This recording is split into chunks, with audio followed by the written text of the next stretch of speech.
watching Kink Live in the Bing Lounge with Marc Ford. Marc Ford, everybody. Thanks so much for joining us here, man. We appreciate it. I kind of thought you would maybe be by yourself, but you brought the whole family. Well, we spent a lot of time in a van together. It makes it like... We're all getting paid the same, so everyone works. Boo. Yeah. So I actually first heard your work back in 1992 when I bought an album on tape called Southern Harmony and Musical Companion. And I never really thought about it then, but it's only in thinking about it now. Do you think that the work you were doing then and some of the other folks really laid the groundwork for kind of the alt-country boom that would happen a few years later when Wilco and Jayhawks and bands like that became bigger? No. No? Not at all? All right. Well, they did tour together, but, you know, it might be rooted in the same place, but it's a different trip. It all comes up from the blues, and it's an American thing, you know. Mm-hmm. I mean, it's all married. We're all, you know, jazz, blues, rock and roll. It's all very sort of incestuous, and it comes from the same root, you know. Pain and sorrow. That's it. That's it. So you've also worked with, and I think it runs the gamut as well, folks like Ben Harper and Booker T and Government Mule and all kinds of folks like that.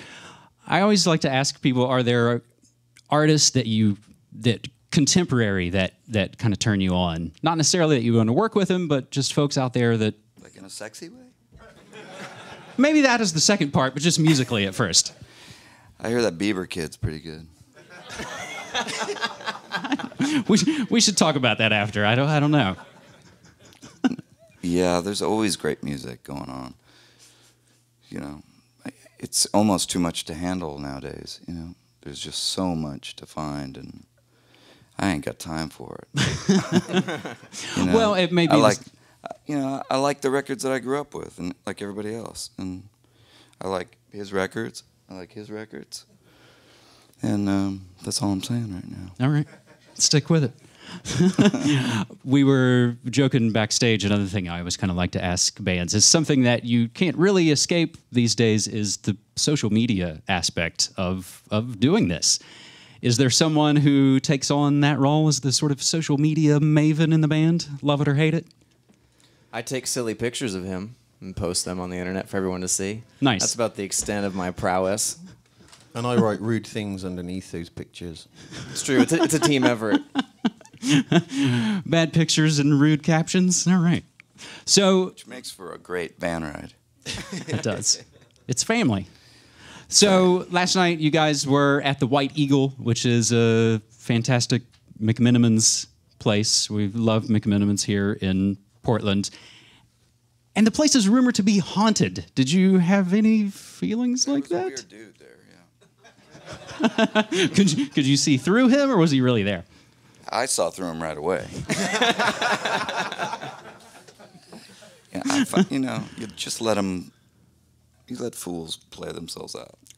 But that space has had folks like... Well, Portland's pretty freaky anyway. Portland is kind just of in general. freaky. So does it ever feel like, oh, I hear... I love it. I'm not afraid of the freak. Does it feel like playing in places like that where folks like Isley Brothers and other legends have played that you're sort of standing on the shoulders of giants, or do you even kind of think about it or just do it? I didn't hear about that. But No? Okay. But yeah, when I do, you know, and Jimi Hendrix played here, it's like, oh, which... I bet it's this spot. you can feel it. Of course, yeah. I mean, you know, I'm a fan. Probably, you know, I was a fan before I was a player. So Yep. I'm still a fan, you know. I mean, I get silly and weak-kneed when I'm getting near something that, you know, Graham Parsons, you know, nudie suit or something, you know, like Nice. nude. So, Holy Ghost is the new album? Yes. All right. Yeah. Ladies and gentlemen, Marc Ford.